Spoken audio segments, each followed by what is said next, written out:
First of all, I wouldn't call it right and left. There's almost no left in Israel.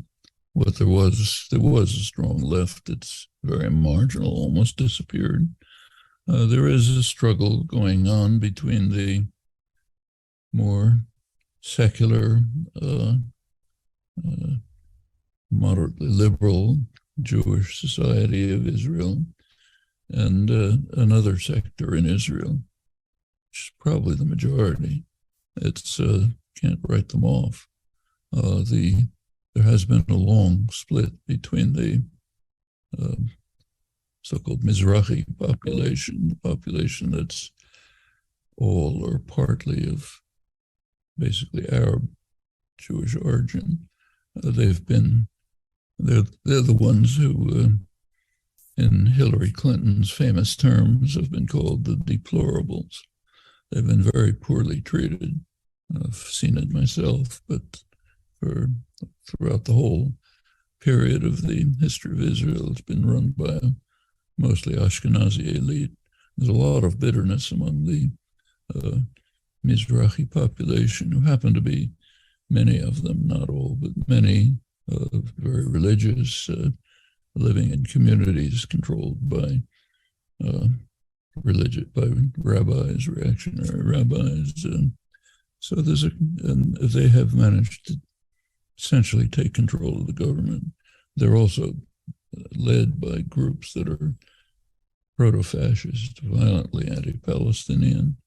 There are brutal, thuggish organizations like La Familia soccer clubs, Beitar soccer clubs, Lahava, racist organization. Their leadership is now top of the government. Tzalel Smotrich, Ben Gvir, right at the top of the government. Netanyahu had to form a coalition which would keep him in power and incidentally out of jail. He had to bring in these elements. They are now dominant elements. Well, what's happening is an uprising of the secular, more westernized, more educated part of the population against the religious nationalist takeover. It was described very well by Amira Haas, as one of the leading Israeli, one of the last residues of the Israeli left, a fine essayist, journalist, gave up living in Israel a long time ago, now lives in Ramallah on the West Bank, one of the most astute commentators on Israeli society, writes in Haaretz. Recently, she described what's happening, I think, accurately. She said, for many years, Israel has pretended that it's a state, a democratic state with an army that happens to have a secular, a settler enterprise in the occupied territories.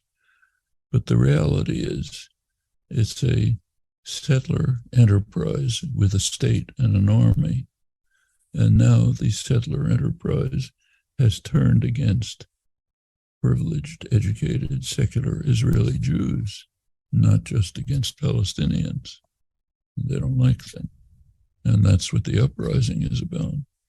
It's about the fact that the settler enterprise is now moving to Israel proper and attacking the more secular, more educated, more liberal Jewish population, the kind of people we'd be likely to.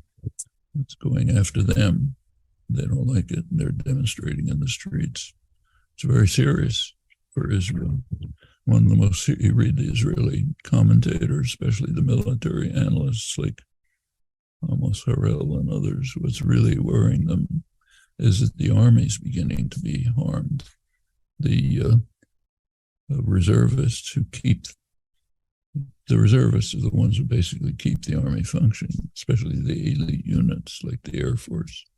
Reservists come for regular training. They're the backbone of the Air Force's other elite units. Lots of them are just refusing to go for training. They don't want this to happen to the Israeli society. And they have another concern, a direct concern, which they're voicing.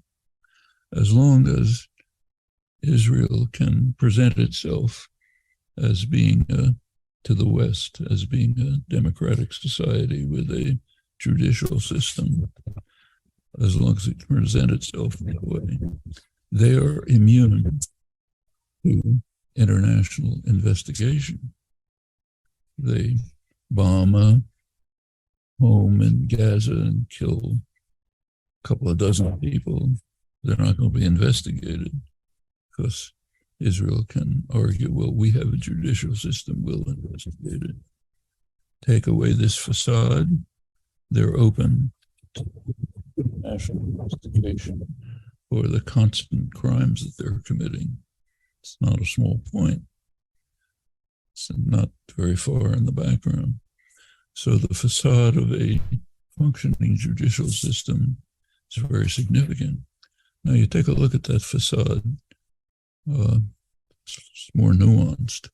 For Israeli society itself, Israeli Jews, especially the more privileged of them, there is a judicial system. For the Palestinians, there's nothing.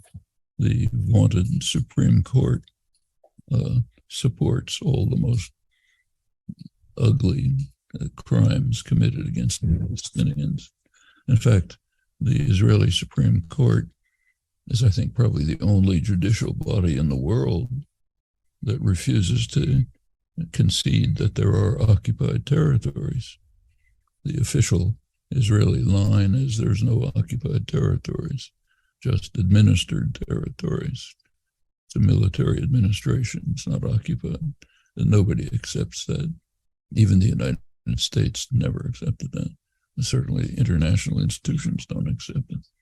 But the Israeli Supreme Court accepted it, which allowed them to support the settlement activities, destruction of villages, building of a kind of a greater Israel, incorporating much of the occupied territories within Israel.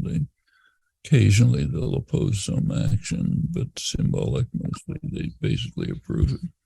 So for the Palestinians, there's no judicial authorities. Well, now it's coming home to secular Israelis too, that the religious nationalist majority in the parliament, which has taken over the parliament, the Knesset, can undermine the judiciary that works for them. They don't like it. We could think of analogies in the United States easily, not exact, but similar. And that's what the protests are about. As Amira Haas put it, the settler enterprise, which basically runs the society, is now moving to Israel proper and imposing itself on the privileged, educated, westernized elite. And they are reacting, including those they're the ones who keep the military working, not the religious students studying in religious institutions, which are kind of like madrasas.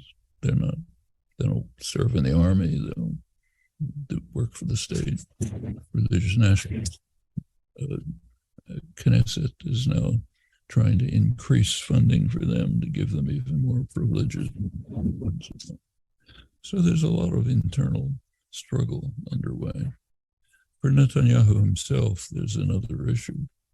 If the courts continue to function, he'll probably end up in jail.